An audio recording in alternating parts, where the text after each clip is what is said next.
For those who seek adventure, this is the Buffalo Roamer Podcast, sharing the people, places, and moments that make a life on the loose worth living. The thing that's going to stick out to you most is when they open up that plane door. The cold is something like you've never felt. There's a huge blonde grizzly bear. And when it saw us, this thing put its head down, stomped on the ground, and hissed like an alligator. The jungle's so thick, even if you had a machete, you couldn't get through it. I just crossed this brutal stretch of desert, and I was really suffering. I'm your host, Will Collins, an adventurer, outdoorsman, and roamer of wild places. I've backpacked the Brooks Range, rafted the Grand Canyon, and canoed from source to sea, both the entire Mississippi and Yukon rivers. I live for adventure, travel, fresh air, and diving into the unknown. And now, I hope to share my passion with you on the Buffalo Roamer Podcast. Boom! Another episode of the Buffalo Roamer Podcast. Here we go. Episode number 33. Thanks for tuning in. This episode is brought to you by Buffalo Roamer Wilderness Trips. We're going to the Yukon River next summer. If that sounds like an awesome adventure to you, check it out, buffaloroamer.com/trips. We're going to be backcountry canoeing. It'll be a 8-day, 7-night trip from the headwaters of the Yukon River, glacial turquoise water, beautiful wilderness. Going to be a lot of fun. Okay, today's episode is my friend Shawna Paoli. And Shawna, I hope I'm pronouncing your name right. She is a snowboarder. She is just a badass chick and does a lot of traveling and all kinds of fun stuff, but she rides hard. So I had a lot of fun talking with her. And this episode was recorded last winter sometime, almost more or less almost a year ago from when this is being released here. So I've had this one in the archives for a little bit. I believe at this time COVID was a little more intense at that time, but regardless, here you go. Episode with Shawna Paoli on the Buffalo Roamer Podcast. Stoked to have you on today and catch up. As we were saying, it's been a long time since we've spoke, or since I've seen you, since back in the college days. Fill me in a little bit. Like I've only been kept in touch with what's going on in Shawna's life. Life of adventure and life on the loose via social media and the such, but give me like a basic rundown of what's going on in Shawna's life at the moment, like adventure-wise and fun stuff-wise. Totally, yeah. It's just kind of looking like no really big adventures planned. There's some things on the horizon, just like snowboarding stuff. It's about to be volcano season here in the Pacific Northwest, which is pretty cool. I've only done Mount Baker, so I'm excited to kind of expand my horizons and check out some new routes on Mount Baker, and that's kind of what I have on my mind.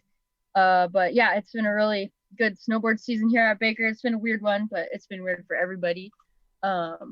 But yeah, I've been, usually I'm pretty, all over the place. I really like to travel and meet new people and new places, new faces. I'm a Sagittarius, very typical Sagittarius.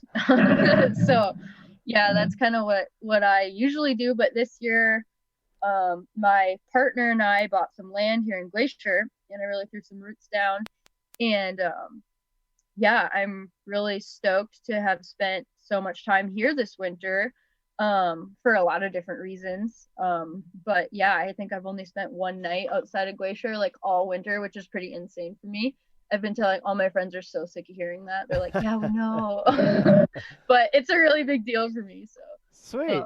That's awesome. And yeah. So you get as much shredding in the winter as you can, stationed out near Mount Baker, so that's kind of your home base in winter. And what's going on during the off season for snowboarding for you? Yeah, so the last couple years I started commercial fishing for salmon. I've tried a couple different types of fishing now, and yeah, I found that I like a shorter season. Like I like to go to Bristol Bay. This will be my second year going to Bristol Bay. It's like a month and a half season, and it's pretty it's pretty intense and quick, but then you just kind of get your work over with, and pretty non-committal, which is really nice. It works really well with snowboarding.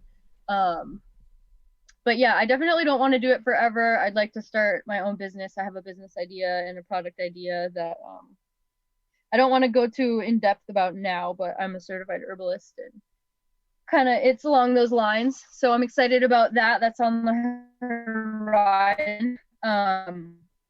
Yeah, like for snowboarding, commercial fishing really works really well. And a lot of people around here do it. It's kind of like a lifestyle. But it's really cool. It's given me a lot of opportunity to see parts of Alaska that I never otherwise would have. And yeah, it's cool to like see the fishing culture and Sick. to So get a bunch of salmon for the winters. yeah, that's awesome, and I wanna dive in and pick into that fishing, and also I don't know if you're like moving something on your I don't know if you have a mouse or something that you're moving, but it's like picking up kind of goofy sounds. I am let's see. No big Okay, deal too. I'll leave my Just to be totally. conscious about it. Not a big deal, but just to be conscious Yeah. about it. Okay, so Totally. you are in Mount Baker in the winter. You do a month and a half, couple months of salmon fishing in Bristol Bay, and what's going on the rest of the non-snowboarding time? I know you do a lot of bike packing, and I imagine rolling around different spots with your camper there that you got. Yeah, actually the camper hasn't moved from Glacier since we got it here. We took it here from Montana, which was a pretty funny story. We're like living in Montana, my partner and I, and then we just were like, let's move here, and bought an old it's an Avion. It's kind of like an Airstream, but bought one of those and kind of fixed it up a little bit, and then just drove it to Glacier because we heard there was an RV park, and just parked it and lived there for 4 years and didn't move it at all. So that was kind of like home base for 4 years. And now we just bought our land and moved it there, and pretty cool to be here. But yeah, so the RV doesn't move much. In the other months of the year, yeah, I really like to love to ride bikes. My partner's a bike mechanic and he's super into it and kind of got me into it when we started dating. And that's really fun. I want to get more into bike packing because I do a lot of bike touring, but I haven't done many like really big tours, like month long or 2 months long or anything, or the Baja or anything like that. But yeah, I'd really like to do more. I got hit by a car this fall while riding my bike, and I'm kind of turned off by riding on roads. So yeah, I want to get more into like bike packing. Like I want a full suspension. I want to ride single track for days at a time. That's kind of what I want to do. I hear you. But yeah, I also really love skateboarding. I took a good slam last summer and didn't really get back on my board after that because I was in a sling for a little bit. So that was kind of like meh, but I'm excited to get back on my board this summer. Yeah, I love mountain biking. I need a new mountain bike, but love that. And I also just got into surfing. So I'm really stoked on surfing. Sick. Where'd you go surfing and how'd you dive into that? A lot of people around here surf. It's getting like more and more popular, I guess. I guess not many people around here really used to surf, and now more and more people are just kind of hopping on board. Yeah, people surf like all down the coast. They surf in like Oregon and sometimes like on the Olympic Peninsula of Washington. It's all like closed right now though. But yeah, like lots of places along the coast. Sounds but cool. I am such a noob at surfing. Yeah, I think the norm is to get like a 5'7" wetsuit, or 5'4", I'm sorry, 5'4" wetsuit. And you stay pretty warm, surprisingly. I've never surfed in the winter time. That would be really cool. I'd like to. That'd be cool. But yeah, it's sweet to get near the ocean and kind of get out of Dodge, go surfing. A lot of people here surf too, so it's cool to kind of road trip and get out of town together. So take me through like how's your snowboard season going this year? What are some of the things that you've been stoked on, and what's going well so far for you this snowboard season? Yeah, it's just been a really good season here at Baker. In the Pacific Northwest in general. It's just been pretty like, I mean, it definitely rains here.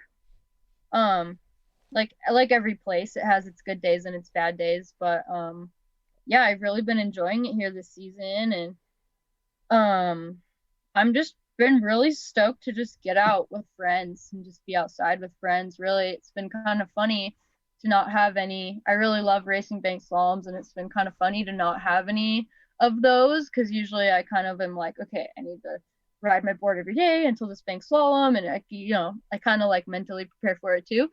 And I mean, they're also just kind of like for fun, but like for the big ones where there's money involved, or where there's like the legendary bank slalom, like it's a whole thing. Yeah, what's the world of banked slalom? Because I've only kind of dabbled into this. Obviously, I'm a snowboarder, and I love to snowboard and ski and be in the mountains. But this is like a small new world for me. So break down what like banked slalom is, and like kind of like a rundown of the banked slalom world. Yeah, totally. So I started racing bank slaloms like maybe like 5 years ago now, maybe 6 years ago, maybe even 7. I'm not sure. But yeah, I've always like been into snowboard racing. I never like took it super seriously. I did it in high school and in Wisconsin, and it was kind of just like, it was kind of like a joke, like we would like smoke weed in the woods and like get drunk on the bus and get out of school to go snowboarding around Wisconsin. Sounds about right. But yeah, right. I also took some of it kind of seriously. But yeah, then I raced a little like border cross, like after my 1 year at CU, and USASA. And that was cool, but I like didn't have enough money to keep going. I didn't know how to get sponsored, whatever.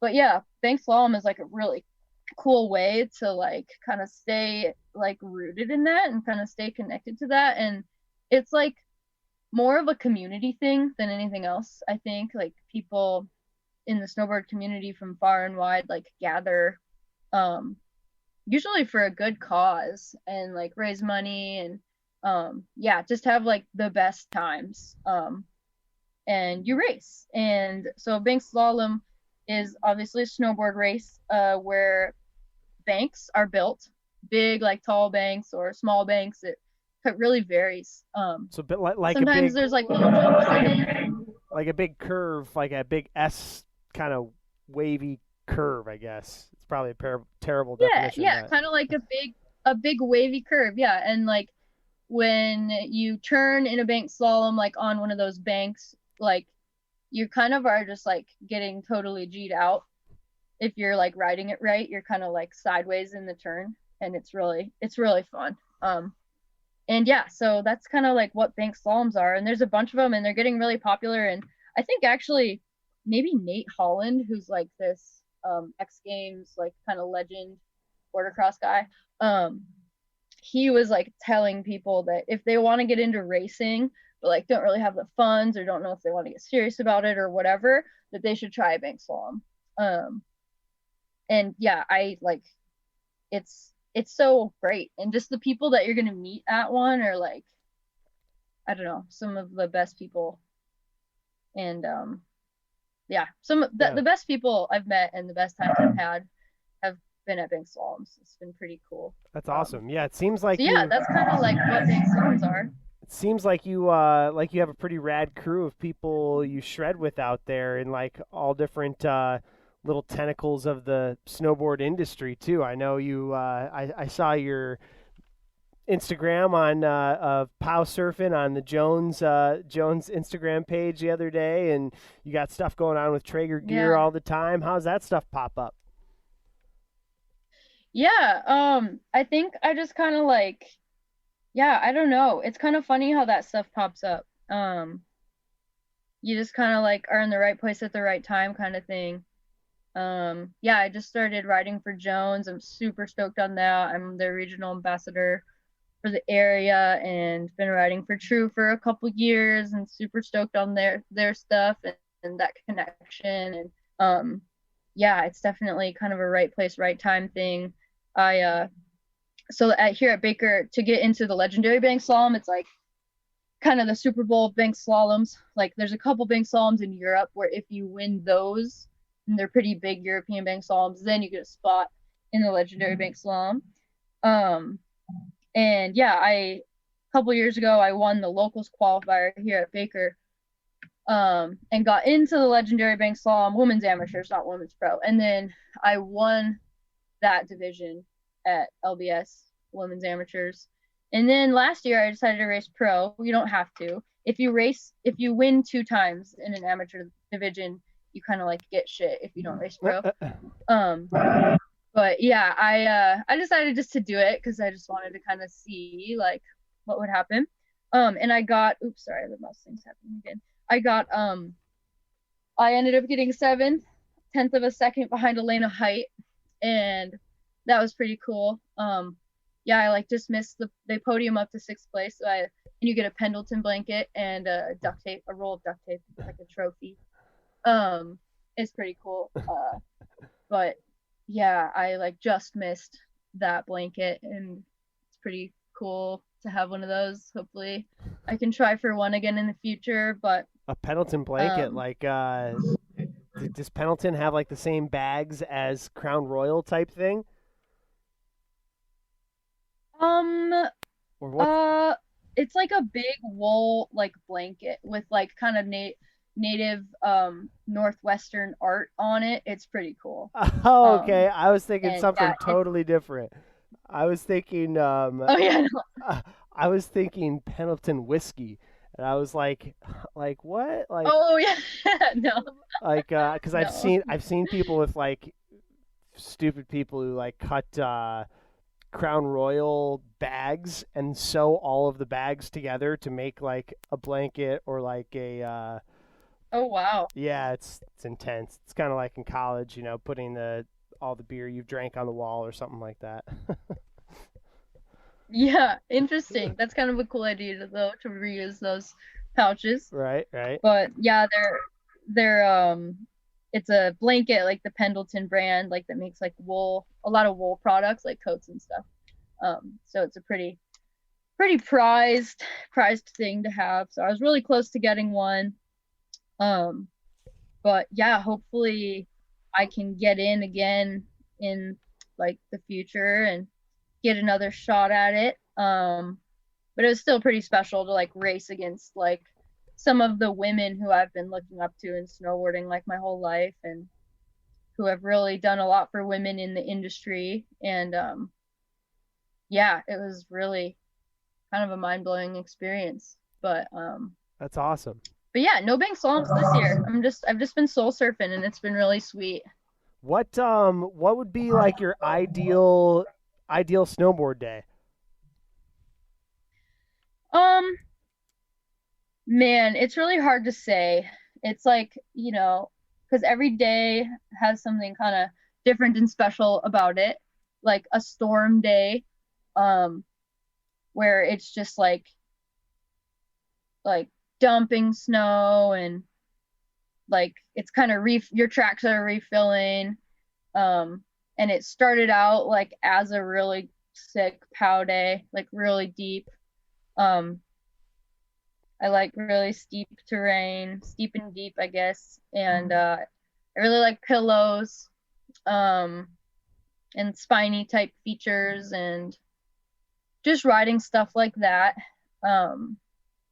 With a lot of snow is like really awesome. Also, when the sun comes out and doing stuff like I did today, like just being able to get out and ride bigger lines and kind of explore and see the mountains and really see where you are when everything opens up, and the sun comes out. That's really special too. It's cool. But yeah, a perfect snowboard day includes a lot of friends and a lot of riding and definitely a nice beer at the end of the day. I also ride for a brewing company called Aslan Brewing, and they make such awesome beer, and it's all organic. And I think they're in Seattle. They're definitely in Bellingham. I don't know if they have any other locations, but if you get a chance, try it. So I look forward to one of those at the end of the day with friends too. And yeah, Sick. that's what I think a good day would be. I love it. Yeah, I don't think there's anything better than hitting the hill with some friends, steep and deep, and a beer at the end of the day, right? That's like an ideal day in my Yeah. book. Yeah, totally. What have you ever had any? Or actually, step back. Take me through. Take me through the Jones grant that you had and the kind of trip you put together, which I gather from social media maybe didn't go quite as planned. But take me through that Jones trip grant that you were awarded and the plans for the trip you put together.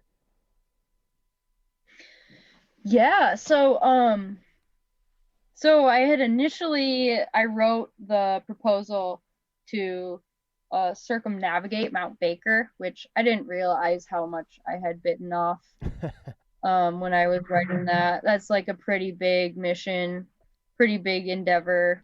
And yeah, things didn't quite go as planned. There are a couple other gals who were maybe going to join me, and then they ended up getting like jobs, and like they just had some other stuff they were doing.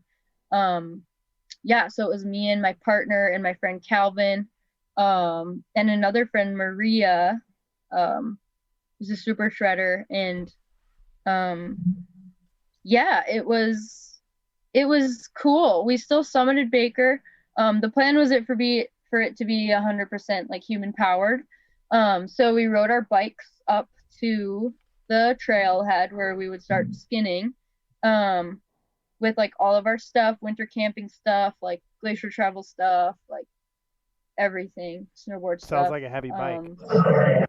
It was such a heavy bike. It was a really, I forget numbers for this trip. I think maybe it's like 8 miles up the road.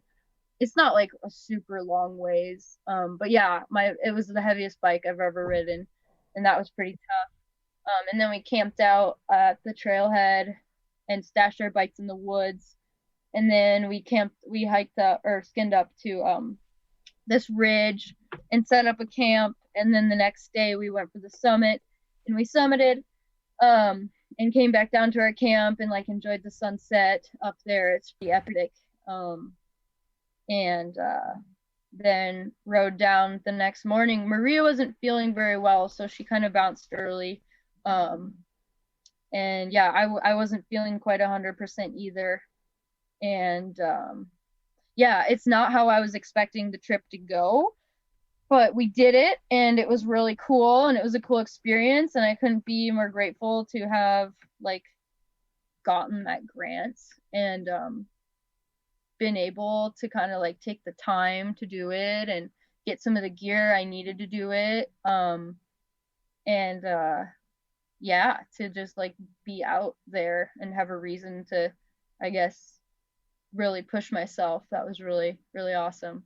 Sick. Yeah, I mean that's the name of the game, right? That's what it's all about, is trying to figure out you know, it's always good to bite off something maybe a little bigger than you can chew, because you know, then you know the cheesy saying, right? If you shoot amongst the stars, you might not make it, but you'll be amongst the moon, right?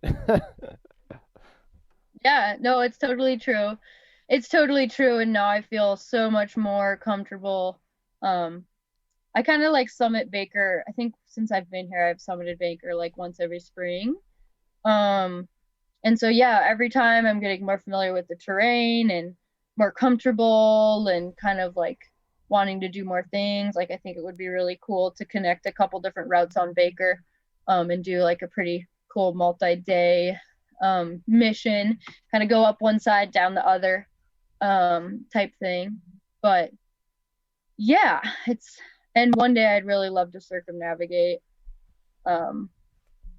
that's a really big mission. And yeah, I mean, who knows? Maybe this spring I'll end up circumnavigating. What makes it such a big and tough mission? Well, Mount Baker is a stratovolcano. It's an active volcano, and it's glaciated, and I forget exactly how many different glaciers are on it. 13 or 15, maybe. I don't know. Maybe that's totally wrong. But yeah, there's a lot of different glaciers on it, and so not only are you like in this alpine environment, you're also in a glaciated environment, which brings about a whole other slew of hazards and like things that could go wrong, and gear you need, like crevasse rescue gear and crampons, and I mean crampons and ice axe you might just take into the alpine anyways. But yeah, it's like this whole other slew of gear you need and skills you need, and yeah, that's one of the big things about it. Like, and the glaciers are moving, like there's ice falls. Not only do you have to worry about, like, I mean, in the spring I guess you don't really have to worry about avalanches as much, but ice fall is definitely a thing you need to worry about on glaciated terrain. And I'm still such a noob with anything glacier related. I'm super stoked to learn more and be with people who can teach me and mentor me. Totally.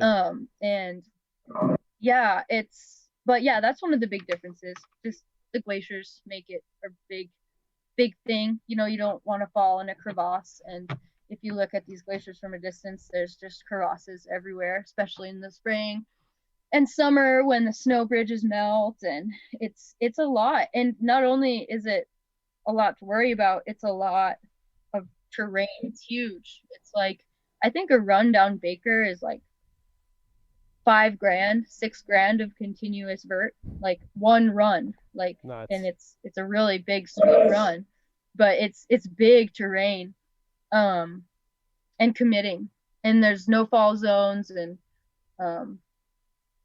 yeah, it's just kind of a whole nother animal. But it's really cool because the camping is a little more mellow. It's not full on winter camping, and I love to camp on the glaciers, and yeah, I guess that's what makes it different. To answer your question, yeah. Sorry, I kind of went off. No, it's cool. Have you had any? Are there any moments in your backcountry time or front country time, skiing or snowboarding, where you've been in like a precarious spot, or where, like, I guess a better question would be like, what are like, are there any tough days or tough moments that come to mind from your time in the backcountry? Yeah, totally. Lots of tough days. Like, it really all depends on, I think, kind of how you go into the day, and also like your fitness. Like, if you're not fit, which I have a hard time just like working out, like outside of like my activities. I'm really working on that. But yeah, I think that's a big part of it, like having the strength and like fitness to like go out and do what you want to do. And yeah, also having like the mental attitude. But there's definitely days that stick out. Like Mount Baker has some pretty gnarly terrain.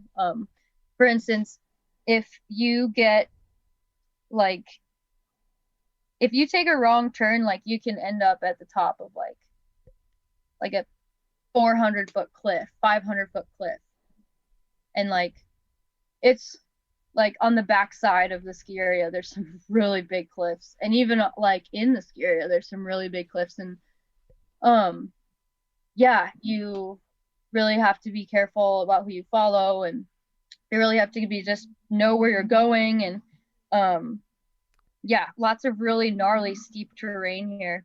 One day that comes to mind, my first year here, four winters ago now. This is my fourth winter here.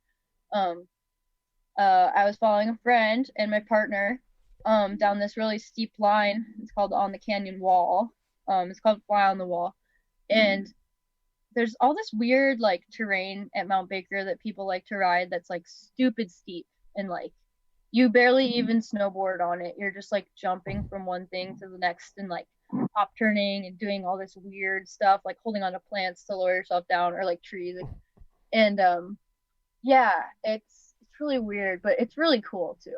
But yeah, anyways, I was going down one of these runs with a friend and my partner, and I was on my heel edge and I should have been on my toe edge. I wasn't used to riding like steeps or ice at this time. And yeah, I was on my heel edge and I ended up like sliding on my heel edge and entering this kind of like chute that was like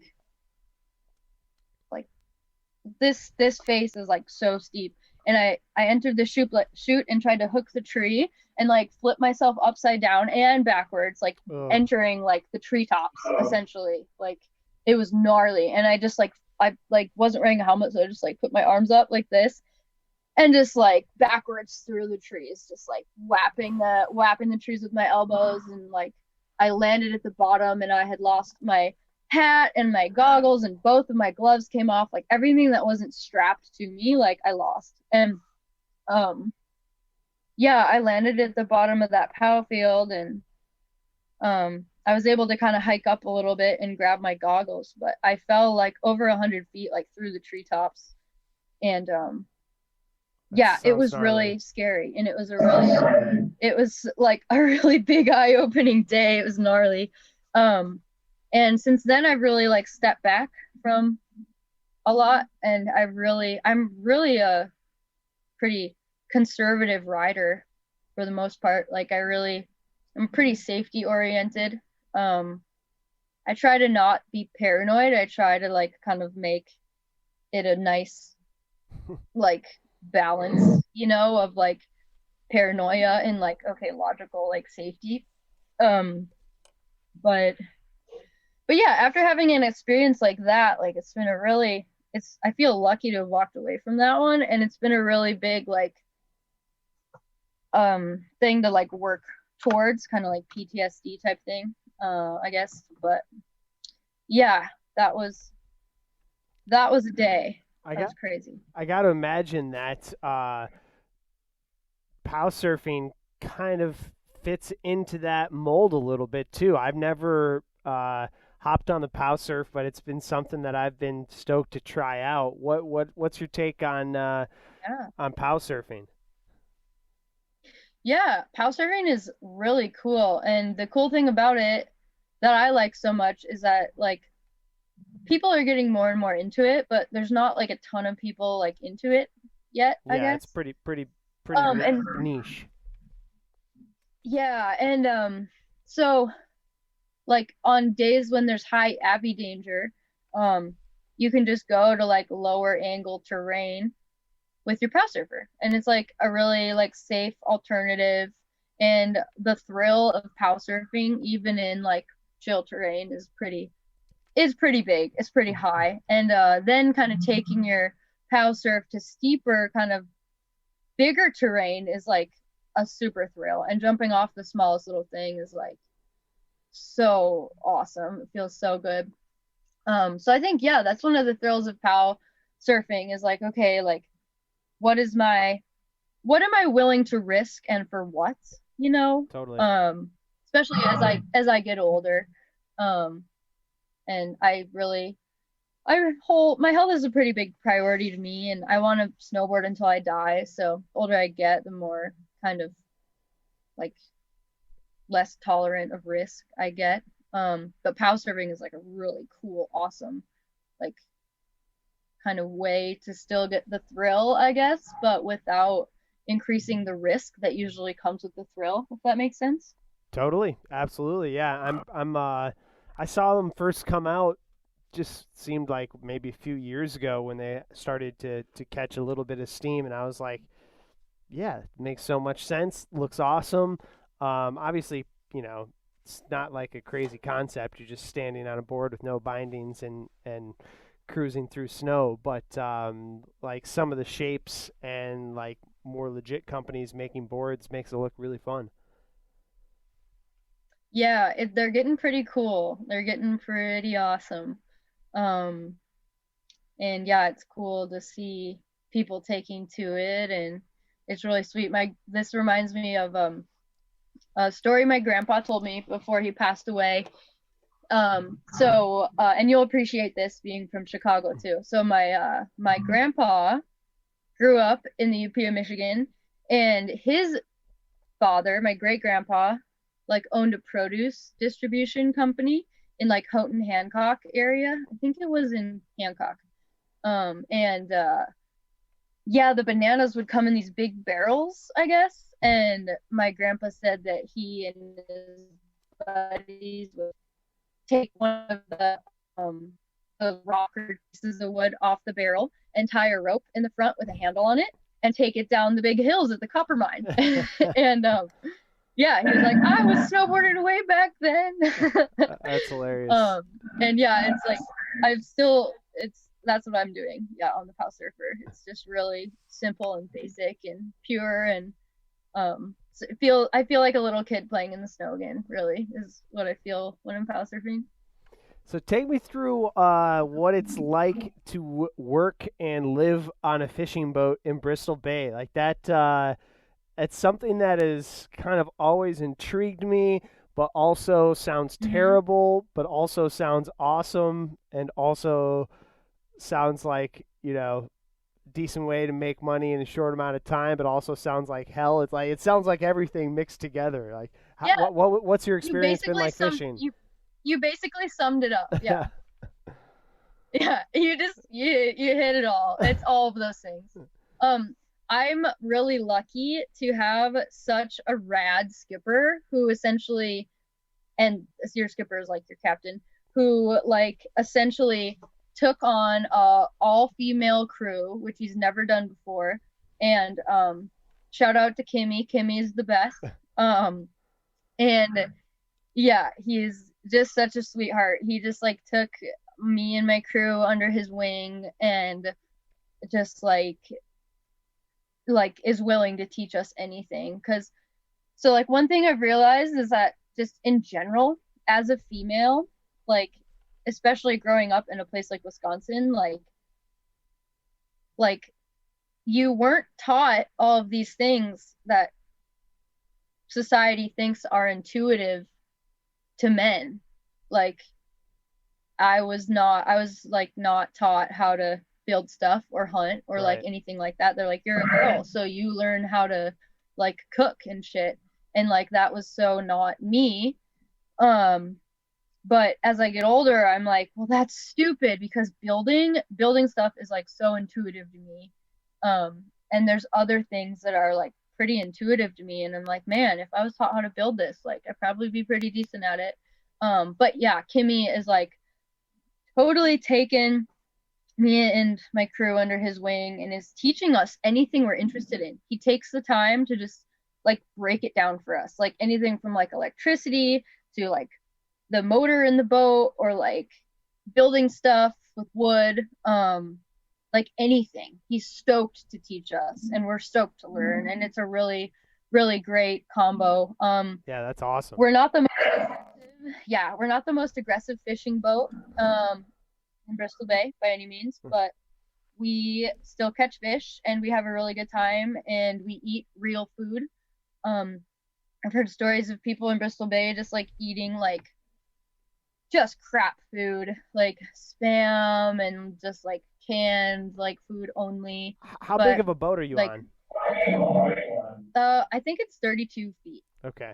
So it's really close quarters. There's very little personal space or privacy. But we do have a cell phone on the boat that we can use to make phone calls home, and there's a little privacy in the wheelhouse, so that's nice to call people back home. But I'm super stoked because my partner Blaine got a job on the boat in the boatyard right next to my boat, so I won't have to go quite as long without seeing him this year, which is pretty sweet, and it'll make the boatyard a little more fun, Nice. So how does it work? You go out every day and come back in, or you stay out, or no? So in I don't know if it's like this in every fishery, but the fisheries that I've worked in, because I've also seined in Southeast Alaska and in the Puget Sound.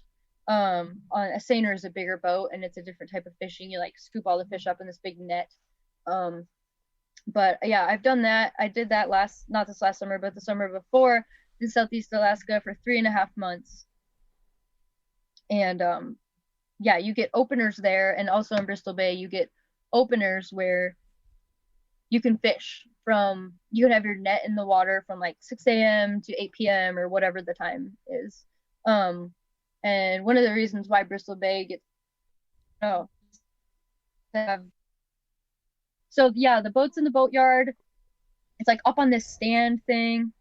And it's really, it's just chilling. And then you splash, and there's like this big like tractor thing that comes and takes your boat and drops it in the water with you on it. And then you're in the water for like a month. And you're just like tying up to other boats sometimes, and also just like going dry, which is going up on the beach, and then the tide goes out, and then you're just on the beach, and then you have to wait till the tide comes back, and then you can leave the beach. Sounds awesome. It sounds like yeah. sounds like there's kind of like you mentioned, like there's a ton to learn, and you know, obviously it's not for everybody. I'm sure it's hard ass work, but that's kind of rewarding when it's in short stints, right? Yeah, it's really cool. It's like, it's really, you exert yourself, but it's okay because it's so short, and you just like bust it out, and then you're done, and it's really cool. And it's also like, like I said, my skipper really cares about quality of life, and like we would like go and hang out with all these other cool boats in our radio group, and like go on tundra hikes and do this cool stuff, like where otherwise I would never just be able to go on a hike like in the Arctic Circle or go swim in the Bering Sea on some remote beach. Like, they've been pretty cool, pretty amazing experiences. And yeah, I'm pretty grateful that we don't just like bust ass the whole time, you know. Sorry, I'm being kind of, my verbiage is kind of PG-13 here, but No, it's all good. You can use as many cuss words as you want. fishing's a lot, but it's short, it's not forever, so that kind of makes it more tolerable. And when you're eating well and doing fun things on your days off, and your skipper really cares about you and it shows, it's a whole different animal. It makes you want to work really hard for him and do a good job. I hear you. Yeah. So shifting a little bit, obviously you've done a lot of camping, a lot of backcountry, snowboarding, fishing, swimming in the Bering Sea. Are there any wildlife encounters that come out as like, whoa, do you remember that one time we saw X during your time stomping around these crazy places? Yeah, there was one particular time. So when I was fishing in Southeast Alaska a couple summers ago, like we lived on like a 50, I think it was 52 feet, 54 feet boat, 5 of us for 3.5 months. And like there were so many humpback whales in Southeast Alaska, and Southeast Alaska is just beautiful. Like Petersburg and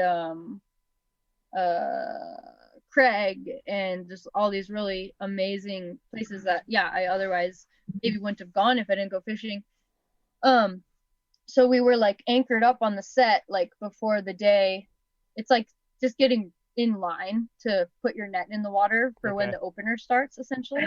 And we were in this beautiful secluded bay, and everyone had gone to sleep, and I was out on the like back deck doing yoga in like the sunset, or just stretching, like, you know, I don't really do yoga, I just like stretch, you know.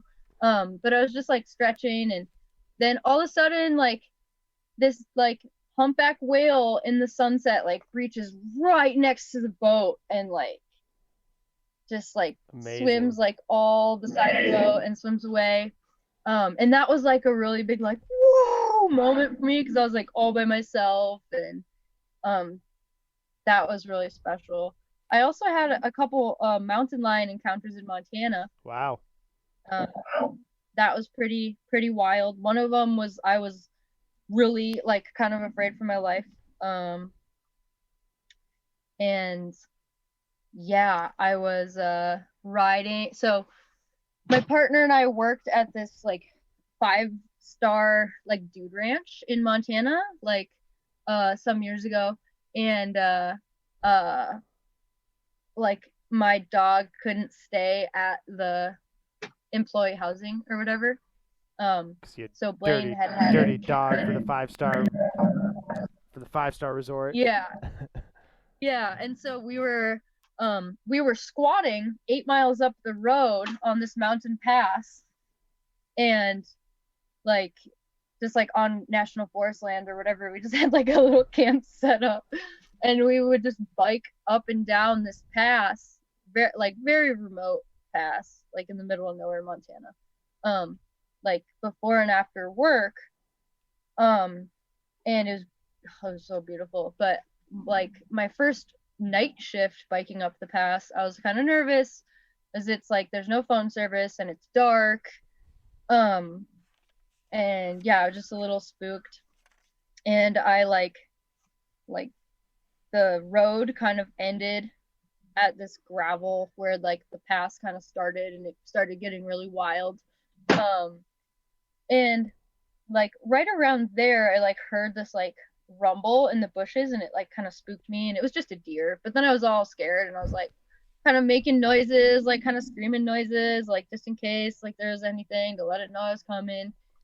And I like just kept pedaling up the gravel road, and I saw some big eyes like really close, like they were really far apart, the eyes were, and they were really close to the ground in the ditch. Ugh. And I was like, what is that? And I just started like, whoa, just like screaming and making all this crazy, scary noise. And it like ran up into the woods. There was like this big bank in the ditch. It was like ditch and then a bank and then like treed, kind of like ponderosa pine type like forest started. And it ran up in the ditch, and I went on the other side of the road, and I was just screaming at it, biking by, and it just stared me down. And then I like got past that mountain lion, and I was just like, Blaine, because our camp wasn't far away. And then he kind of came to the end of our little like camp driveway thing. Yeah, I was super spooked after that. But that was pretty wild, like to have been there with nothing. Like no bear spray, no knife, no weapon, nothing like that. Like with no phone service, in the dark. Like it was really scary. That's but gnarly. it was really cool, because I know that people who live in Montana, they've lived in Montana their whole lives, and like they haven't seen a mountain lion, and I saw several when I was there. So I feel like, I mean, I hope I don't have some kind of special affinity with mountain lions. That'd be freaky, but I've seen a few. Yeah. My mom and I also almost hit one with the car when she was visiting. It was like right after I was like, well, sorry you didn't see more wildlife, Mom. And then like literally a couple hours later, we were driving and we almost smoked a baby mountain lion. It was gnarly. That is gnarly. But, yeah, mountain lions are crazy because it's like one of those things that you really never see, but if you spend enough time in the mountains, it's like they're there. It's like with bears, you'll run into them, you'll see bear sign. Like mountain lions are just chilling in the distance, eyeing you up, but you never see them. It's kind of creepy. Yeah, cats are super creepy. I just got some cats because we have a big mouse issue here at our new property. And yeah, it's weird. They'll like watch you then they'll like kind of peek around corners, and they're super creepy and weird. And yeah, I don't know how I feel about cats, but okay, they're growing on me, but still they're pretty freaky and creepy and weird. And yeah, mountain lions, oof. Crazy.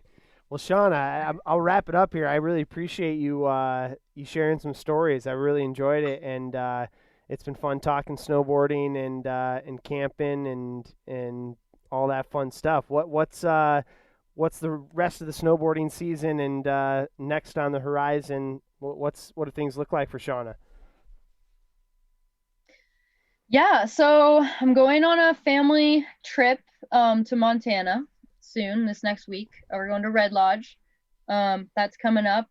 Super stoked to get back and do some volcanoes and some spring winter camping and go surfing and hopefully get a new mountain bike and go fishing.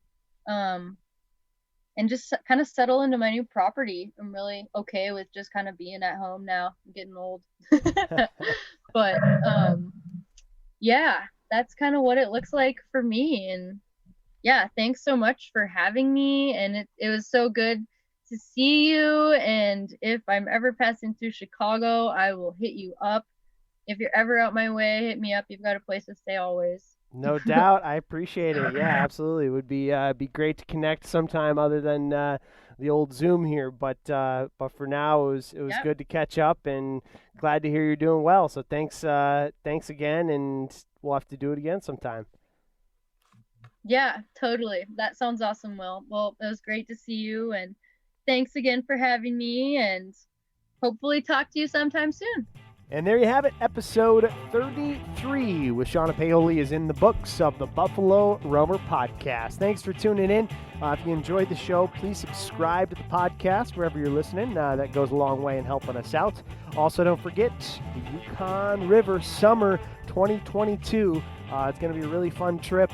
BuffaloRoamer.com/trips is where you can find the details about that adventure. 8 days, 7 nights backcountry canoeing, fully outfitted, food all supplied. All you got to do is show up and go on a backcountry adventure. So that's going to be cool. All right, until next time, go get some fresh air and enjoy the wilderness.